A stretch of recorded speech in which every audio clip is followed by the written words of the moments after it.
The ocean's a place that within 10 seconds can go from a lovely, calm environment to trying to kill you outright. There's a lot of things that can go wrong. I had gone down to the Tweed to go diving with a friend of mine, Dylan, and his dad was coming out and driving the boat for us.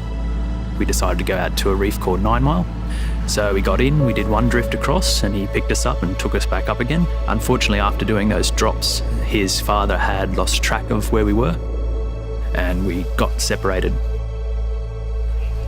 He's on the other side of 9 Mile. Looking for us where he dropped us off. He doesn't understand that current pulls. The longer we swim this way, the less chance we have of getting that way by dark. Westpac 4, this is Westpac 4 base. We have a job to Fingal Head for 2 missing snorkelers. We had just done our morning brief and we were given a phone call by Australian Search and Rescue that there were some people missing off Fingal Headland, about 10 miles out to sea.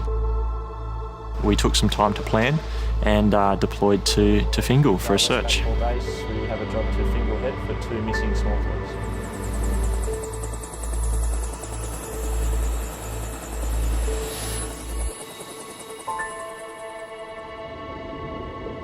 For the first half an hour or so, we tried to swim back up current to get to the boat, and that wasn't very effective.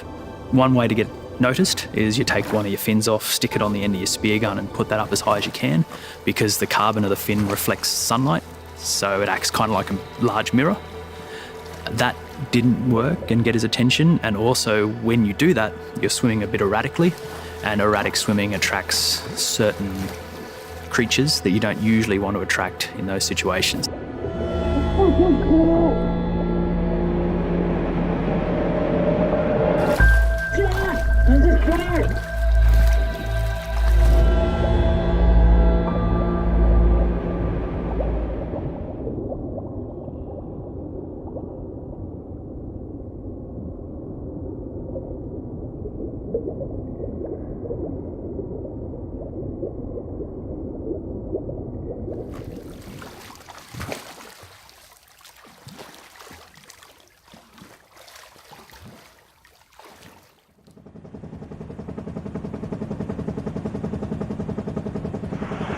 Fingal Headland, helicopter Westpac 1. Alright, it's everyone eyes outside. These people could be anywhere. From the air, the ocean is very dark blue or even black, and when you have people with a black wetsuit and black hoods on, they're virtually invisible. Hopefully he finds us, or someone does on the way. Yeah, but we're black on a blue surface, man. When we first saw the helicopters, they were searching in the wrong area. So in our mind, we didn't think they would find us. At that stage, I started cramping up in my legs as well. And the time that we were misplaced by the driver of the boat would have been about 3 hours. After a while, the second Westpac helicopter joined the search. When they first came very close to where we were, it was quite an uplifting feeling. Definitely took a lot of the stresses off. It felt like they saw us. It actually slowed down and stopped and turned, and it was a very large sense of relief, somewhat overwhelming.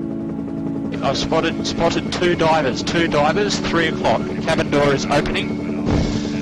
Descend, I've lost sight, somewhere in this vicinity, 1 o'clock. As another chop came up, we lost them. Until you winch them on board the aircraft, they're not out of danger. We lost them for a moment. We conducted a search in the area and we found them again, and once we had them a second time, we weren't going to lose them. We pulled into a hover and we stayed there until we'd winched both of them out of the water. From the air you get an appreciation of how dire their situation was. It turns out they'd had a few sharks circling them. Sometimes by the time you're tasked, the odds are pretty slim. These guys got quite fortunate that we were in the right place at the right time to help them out. We were lucky. The sharks that we were experiencing during that swim in, I was swimming really erratically, and to them that looks like a weak prey animal. If it wasn't for the helicopter coming getting us, the percentage is quite low that we would have eventually made it back to shore. If if it wasn't for Tim and the rest of the crew, we may not even be here. Very thankful.